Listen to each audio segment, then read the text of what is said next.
Good morning. This is Tom Dunlap from the BlackLetter podcast, and you're listening to our Monday Minutes. Let's get started.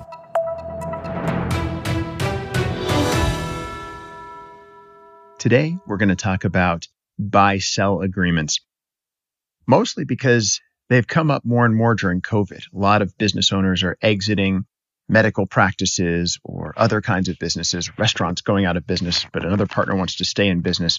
Regardless of the circumstance, a lot of businesses are finding that they don't have buy-sell agreements. And so one business owner is stuck with another business owner's spouse maybe owning part of their business, or the bank owning part of their business, or an existing business owner who wants to retire maybe sells their share of the business to somebody the remaining business owners have never met before. None of these things are great. And that's what a buy-sell agreement's for. There are really two kinds of buy-sell agreements. One's called a cross-purchase agreement and one's a redemption agreement. And there's a whole bunch of flavors in between those two. But essentially, a cross-purchase agreement allows the remaining business owners to individually buy out the retiring or deceasing or whatever that partner's doing, leaving disabled partner's share of the business under certain circumstances. And the repurchase allows the business itself to buy the interest back. The important thing to know about these is that they take a lot of the questions and ifs, ands, and buts out of the equation when one partner in the business dies or retires or exits or whatever they decide to do. It takes what you should have in a buy-sell agreement, a method to value the company. And it seems that according to CPA Journal, the best method is to agree that you will value the business at the time of the exit. But there are a ton of formulaic valuation methods. There's something called book value. There's earnings value, all of this happy stuff.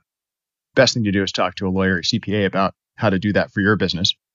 Second thing a buy-sell agreement does is it sets the terms. So it might prevent that exiting or deceasing partner from leaving the business or his share of the business or her share of the business to a spouse or selling their share of the business to somebody you've never met before.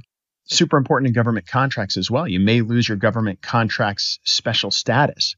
Veteran-owned or service-disabled veteran-owned businesses need to really consider how these are worded as well. It's really important that you maintain that status and that you have some kind of holding period that allows the remaining partners to find another person to maintain that status. Anyway, those are the kind of overview key things to know about buy-sell agreements. Do them early, do them often, do them in writing.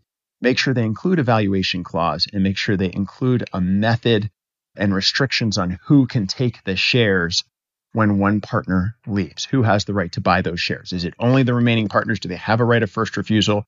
Or can that exiting partner leave them to whoever they want in the world? And frequently, insurance policies are used with this too. My advice, talk to your lawyer about it, talk to your CPA about it, and get a buy-sell agreement in place. Even if you're a sole proprietor, you need something to pass the business on. Thanks for joining me for this Monday Morning Minute from the BlackLetter podcast. Download us wherever you get your podcasts. Thanks very much.